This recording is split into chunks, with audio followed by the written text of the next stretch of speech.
w'igenekerezo rya 27 ruheshi umwaka wa 2025. Muri kino kiganiro ngo tuyage twongere turabire hamwe uruhara rwacu nk'imenyeshamakuru bikorera ku mbuga ngurukana bumenyi mu kugwiza umwimbu w'igihugu, soko ry'iterambere rusangi ridakumira.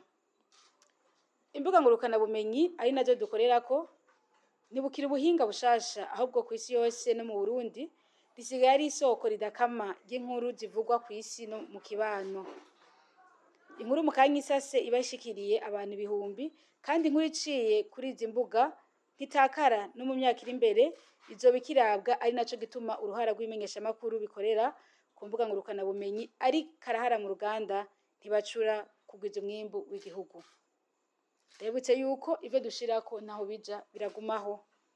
Banyakubaha abayobozi namwe abamenyeshamakuru mukorera ku mbuga ngurukana bumenyi, akenshi harabigira abanyamakuru kuko kumbure hari aho batanga amakuru abenshi twarababonye, ariko muri aya makuru batanga ugasanga n'urusobekerane kubihuha, amakuru y'amacakubiri, amakuru n'amashusho y'urukozasoni kure, ndetse ugasanga bako batanga inkuru zidatomoye, aho twovuga gukwiragiza inkuru zicanamwo canke zituma abantu bacanamwo, canke inkuru ubona yuko mu vy'ukuri zitatanzwe neza zisunze akarangamutima k'umwuga.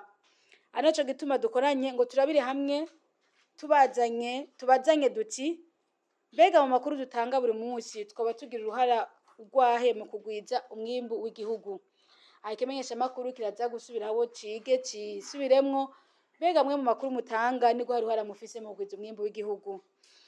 Igihugu cacu n'umurima munini cane, abarimyi nabo nuwo ari we wese mu kubabikamwo baragikorera, kandi twese ni cacu.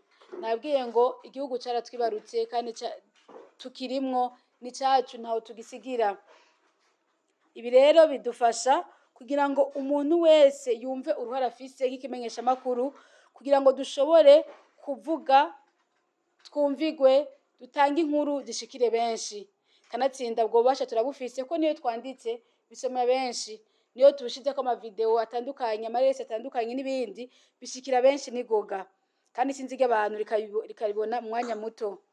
Naco gituma tuvuze amakuru ajanye n'amahoro kenshi twaba tubona arasagarara, kuko iyo dushimekeye ku kintu kanaka abadukurikirana basanzwe bagishirako umutima, ariko iyo dutanze inkuru z'ibihuha rimwe na rimwe birabishika tugasanga twazibonye ku mbuga ngurukana bumenyi ziraducafuza, zigatuma tubura aho duca, zigatuma ducafuza n'igihugu catwibarutse.